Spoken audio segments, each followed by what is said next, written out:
नमस्कार, मैं सपना ठाकुर। आप देख रहे हैं लाइव न्यूज दिल्ली। आइए रुक कर लेते हैं लाइव न्यूज दिल्ली की सुर्खियों की ओर।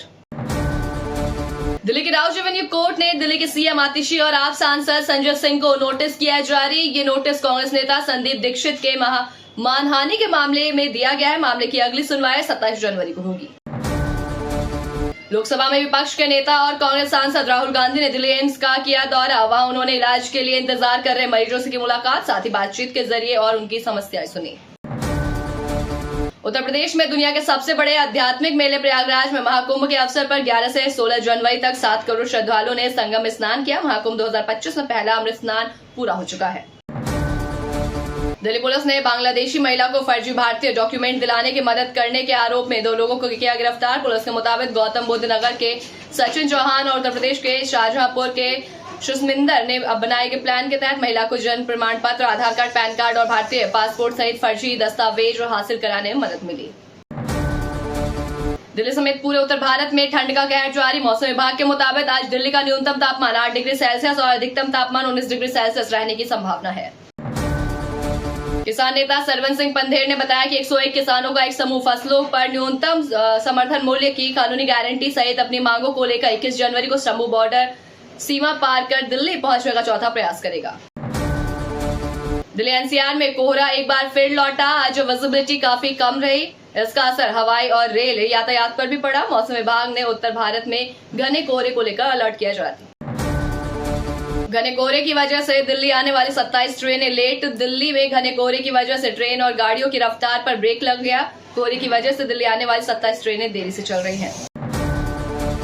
इलेक्शन कमीशन ने दिल्ली चुनाव से पहले प्रचार में आर्टिफिशियल इंटेलिजेंस यानी एआई के इस्तेमाल पर एडवाइजरी की जारी। आयोग ने राजनीतिक दलों को एआई का सही इस्तेमाल करने का निर्देश दिया।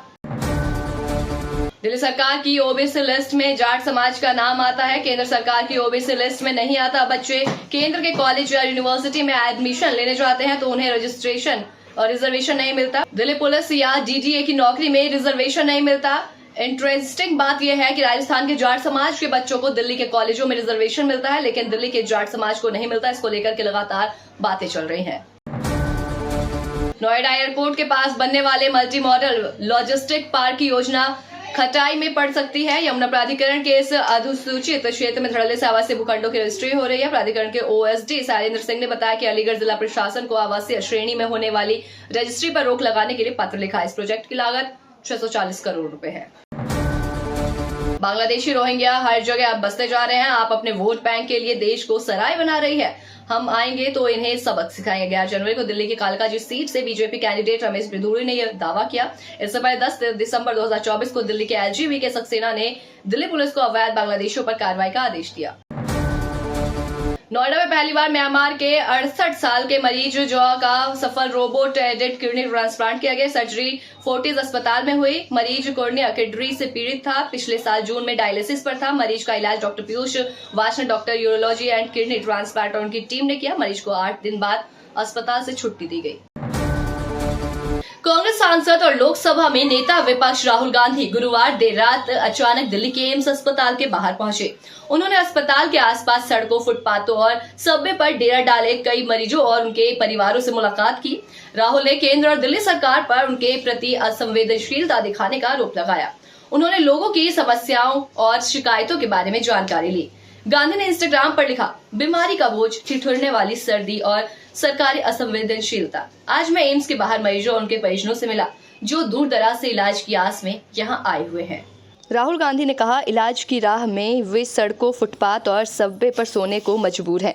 ठंडी जमीन, भूख और असुविधा के बीच भी बस उम्मीद की एक लौ जलाए बैठे हैं। केंद्र और दिल्ली सरकार दोनों जनता के प्रति अपनी जिम्मेदारी निभाने में पूरी तरीके से नाकाम रहे।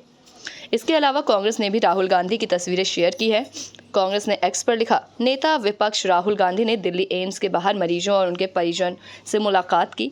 दूर दराज से इलाज के लिए आए लोग यहाँ सड़कों, फुटपाथ और सबवे पर सोने को मजबूर हैं। मोदी सरकार और दिल्ली की सरकार ने इन्हें अपने हाल पर छोड़ रखा है, अपनी जिम्मेदारी से मुंह मोड़ रखा है। एक अन्य पोस्ट में कांग्रेस ने लिखा, इलाज के लिए महीनों का इंतजार, असुविधा और सरकार की असंवेदनशीलता, ये आज दिल्ली एम्स की सच्चाई है। हालत ये है कि अपनों की बीमारी का बोझ लिए दूर दराज से आए लोग इस ठिठुरती सर्दी में फुटपाथ और सबवे पर सोने को मजबूर हैं। आज नेता विपक्ष राहुल गांधी ने इलाज का इंतजार करते उन मरीजों से मुलाकात कर उनसे बात की और उनकी परेशानियां भी सुनी। सैफ अली खान पर हाल ही में उनके बांद्रा स्थित घर में एक अज्ञात हमलावर द्वारा चाकू से हमला किया गया। ये घटना 16 जनवरी 2025 की सुबह लगभग 2:30 बजे हुई। हमलावर ने पहले बच्चों के कमरे में घुसकर नौकरानी के साथ झगड़ा किया, जिसके बाद सैफ ने हस्तक्षेप किया। इस हाथापाई में सैफ को गंभीर चोटें आई हैं और उन्हें अस्पताल में भर्ती भी कराया गया। चूंकि उस वक्त घर में कोई ड्राइवर मौजूद नहीं था, तो सैफ को उनके 23 साल के बेटे इब्राहिम ऑटो में लेकर अस्पताल पहुंचे, जिसके बाद उनका इलाज शुरू हुआ। फिलहाल सैफ लीलावती अस्पताल में भर्ती है। उन्हें अगले कुछ दिनों में वहां से डिस्चार्ज किया जा सकता है। सैफ अली खान पर हुए हमले की घटना से फिल्मी दुनिया में हलचल है। फैंस चिंतित हैं। हर कोई इस घटना पर हैरानी जता रहा है कि आखिर इतने पॉश एरिया में एक्टर के घर में घुसकर कोई हमला कैसे कर सकता है। इस घटना पर राजनीतिक हस्तियों ने भी प्रतिक्रिया दी है। इस बीच पुलिस हर एंगल से जांच कर रही है। जांच के लिए 10 टीमें गठित की गई। अटकलें ये भी लगाई जा रही हैं कि सैफ पर हुए हमले के तार कहीं गैंगस्टर लॉरेंस बिश्नोई से तो नहीं जुड़े। सैफ पर हुए हमले के बाद पुलिस हर पहलू से जांच कर रही है। इसमें सलमान खान का केस भी शामिल है। ये किसी से छिपा नहीं है कि लॉरेंस बिश्नोई की तरफ से काले हिरन मामले में सलमान खान को कई बार जान से मारने की धमकियां मिल चुकी है। गैंगस्टर का दावा है कि सलमान ने हम साथ साथ हैं फिल्म की शूटिंग के दौरान कथित तौर पर काले हिरन का शिकार किया। बिश्नोई समुदाय में काले हिरणों की पूजा की जाती है। सैफ अली खान पर यह हमला सलमान खान के करीबी दोस्त और राजनेता बाबा सिद्दीकी की हत्या के 3 महीने बाद हुआ है। बाबा सिद्दीकी की हत्या में कथित तौर पर बिश्नोई गैंग का हाथ है। इसके अलावा बीते वर्ष अप्रैल में सलमान खान के घर के बाहर भी गोलीबारी की घटना हुई। इसका कनेक्शन भी बिश्नोई गैंग से पाया गया। हालांकि सैफ अली खान पर उनके आवास पर हुए हमले में पुलिस को अभी तक किसी गैंग के होने की जानकारी नहीं मिली है। पुलिस की तरफ से किसी गैंग के शामिल होने की पुष्टि नहीं है। दूसरी तरफ सैफ पर हुए हमले के बाद सोशल मीडिया पर अचानक लॉरेंस बिश्नोई चर्चा में है। तमाम सोशल मीडिया यूजर्स ऐसे सवाल कर रहे हैं कि कहीं इस घटना के पीछे बिश्नोई का हाथ तो नहीं। बता दें कि सैफ अली खान फिलहाल खतरे से बाहर हैं। सफल ऑपरेशन के बाद उन्हें आईसीयू में शिफ्ट किया गया। देश दुनिया की तमाम छोटी बड़ी खबरों से जुड़ने के लिए देखते रहे लाइव न्यूज दिल्ली और अपनी खबरें दुनिया तक पहुंचाने के लिए हमारी वेबसाइट www.livenewsdelhi.com पर संपर्क करें। नमस्कार।